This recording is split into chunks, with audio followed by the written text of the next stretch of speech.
लहानपणापासून विधानभवनात अनेक वेळा आले. मुंडेसाहेब आमदार असताना आले, विरोधी पक्षनेता असताना आले, ते मंत्री असताना आले. आम्ही बघायला यायचो. काही स्पेशल त्यांचं असायचं तर वरती गॅलरीत बसायचो, त्यांच्या ऑफिसमध्ये यायचो. त्यामुळे विधानभवन हे लहानपणापासून माझ्यासाठी खूप परिचयाचं होतं. पण मी आमदार म्हणून आले तेव्हा एक वेगळ्या जबाबदारीने आले.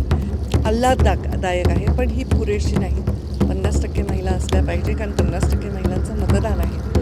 फक्त महिला म्हणून नाही, तर ते उत्कृष्ट नेतृत्व म्हणून, उत्कृष्ट विधिमंडळातील काम करणाऱ्या म्हणून असल्या पाहिजे, हे माझा आग्रह राहील. नमस्कार, मी अक्षता. आपण पाहताय मुंबई आउटलुक. आपण सध्या विधान भवनाच्या परिसरात आहोत आणि आपल्यासोबत आत्ता पर्यावरण मंत्री पंकजताई मुंडे आहेत. ताई, माझा पहिला प्रश्न तुम्हाला असा की पहिला विधानसभेतला तुमचा एक्सपिरियन्स कसा आहे? 2009ला मी पहिल्यांदा आमदार झाले आणि चा शपथविधी होता आमदारकीचा. तेव्हा मी पहिलं पाऊल विधानभवनात ॲज अ आमदार ठेवलं. तसं तर मी लहानपणापासून विधानभवनात अनेक वेळा आले. मुंडेसाहेब आमदार असताना आले, विरोधी पक्षनेता असताना आले, ते मंत्री असताना आले. आम्ही बघायला यायचो. काही स्पेशल त्यांचं असायचं तर वरती गॅलरीत बसायचो, त्यांच्या ऑफिसमध्ये यायचो. त्यामुळे विधानभवन हे लहानपणापासून माझ्यासाठी खूप परिचयाचं होतं. पण मी आमदार म्हणून आले तेव्हा एक वेगळ्या जबाबदारीने आले आणि अनुभव असा होता की इतके वर्ष मुंडेसाहेबांनी गाजवलेल्या या वास्तूमध्ये आपण पण तसंच योगदान देऊ शकू का, हे मनामध्ये शंका होती. आणि शपथ घेताना मी लहान होते, मला वाटतं माझ्यापेक्षा फक्त एक अजून आमदार वयाने लहान होते.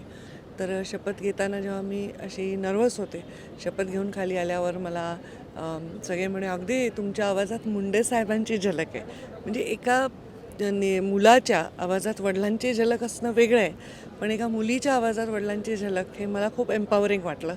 आणि मग मी पहिला प्रश्न विचारला तो वक्फ बोर्डाच्या संदर्भात विचारला. स्वतः देवेंद्रजींनी मला मार्गदर्शन केलं की तू हा प्रश्न विचार.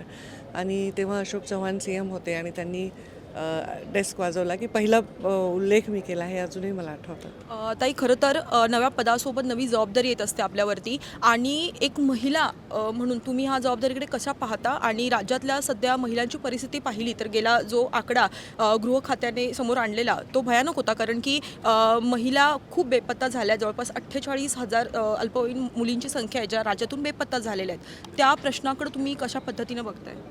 आता कसं आहे, महिला हा इतका व्यापक प्रश्न आहे. मी फक्त बेपत्ता महिलांच्या प्रश्नाकडे कसं बघते असं नाही, मी सर्व महिलांच्या प्रश्नाकडे तेवढंच गांभीर्याने बघते. आणि मी माझ्या प्रवासाला फक्त महिला असा प्रवास न बघता मी मनुष्य म्हणून प्रवास बघते. कारण मी तशा वातावरणात वाढली आहे. मला महिला म्हणून मी काही किंचित कमी आहे किंवा मी जास्त शासन करायची गरज आहे असं कधी जाणवलंच नाही. असं माझ्या ब्रिंगिंग होतं, त्यामुळे मला तसं स्वतःला नाही वाटलं. पण मी जेव्हा आजूबाजूला बघते, महिलांना खूप संकट आहेत, खूप त्यांना जास्त स्ट्रगल पुरुषांपेक्षा करावं लागतं. तर नक्कीच त्या स्ट्रगलमध्ये त्यांची सुरक्षा हा पण फार महत्त्वाचा विषय आहे. आणि त्यांच्या सुरक्षेच्या विषयी आता त्या जागरूक झालेल्या आहेत. लोकांना काय वाटेल, जग काय म्हणेल ह्याचा विचार न करता त्या आता न्याय मागत आहेत. त्यामुळे आकडे जरी काही दिसत असतील तरी महिला ह्या जागृत होत आहेत असं मला वाटतं. ताई, आता विधानसभेच्या निवडणुकांमध्ये पाहिलं तर सर्वाधिक ज्या महिला आमदार आहेत त्या भाजपच्या आहेत. मात्र इतर पक्षांमध्ये ते कुठे होताना दिसत नाही आहे. भाजपच्या जरी महिला आमदार असल्या तरी त्यांची संख्या 20 ते 22 आहे. तर या संदर्भात तुम्ही काय करू शकता किंवा पुढची काही पावलं असतील? मी जेव्हा आमदार झाले 2009ला तेव्हा आम्ही 2च आमदार होतो, मी आणि माधुरी मिसाळ. आणि सगळ्या मिळून आम्ही हार्डली 6-7 आमदार होतो. तर आता ही संख्या तशी आल्हाददायक आहे, पण ही पुरेशी नाही. 50% महिला असल्या पाहिजे, कारण 50% महिलांचं मतदान आहे. फक्त महिला म्हणून नाही, तर ते उत्कृष्ट नेतृत्व म्हणून, उत्कृष्ट विधिमंडळातील काम करणाऱ्या म्हणून असल्या पाहिजे, हे माझा आग्रह राहील.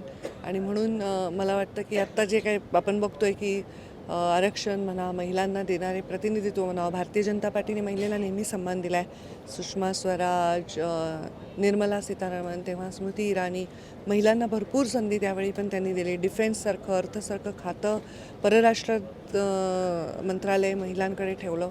मी पण पहिल्यांदा ग्रामीण विकास मंत्रालय, जलसंधारण मंत्रालय, पशुसंवर्धन, एन्व्हायरमेंट हे महिलेच्या कडे देण्याचा विश्वास हा दाखवला. तर मला वाटतं एक महिला दर्जीन पक्ष म्हणून किंवा महिलांच्यासाठी असणारी व्यापक भूमिका म्हणून लोक भारतीय जनता पार्टीकडे नक्कीच पाहतात. महिला नगरसेवकांसाठी जसं 50% आरक्षण आहे, त्यांच्यासाठी ज्या जागा आहेत तसंच आमदारकीच्या निवडणुकांमध्ये पण असायला हवं का? काय वाटतं? नक्कीच हवं. मला वाटतं व्हावं. सर्वच सभागृहामध्ये 50% महिला असाव्या. आणि ते होईल, मला ते फार दूर वाटत नाही. धन्यवाद ताई.